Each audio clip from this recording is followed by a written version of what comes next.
Чтобы убедиться в том, что люди умеют летать, достаточно хотя бы раз увидеть, как танцуют акробатический рок-н-ролл. Этот танец настолько динамичный и энергичный, что не все смогут уследить за движениями танцоров.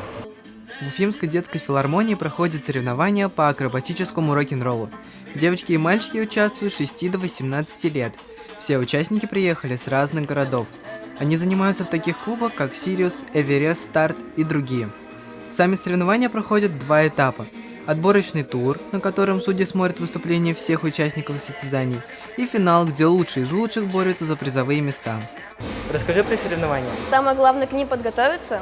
И мне кажется, соревнования – это показатель того, как вы долго тренировались на тренировках. Расскажи про свою номинацию и номер. В классе Б юниоры и юниорки должны быть фигуры, должны быть трюки определенные. Нельзя, чтобы они достигали какой-то опасности. Выступления танцоров оцениваются по 3 факторам.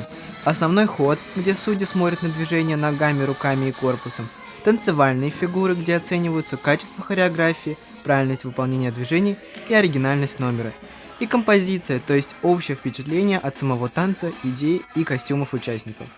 Расскажи, как проще выступать, в паре или в команде? Сложно и там, но легче всего в паре, потому что людей мало и синхрон одновременно делается. А если где больше людей, то там сложнее.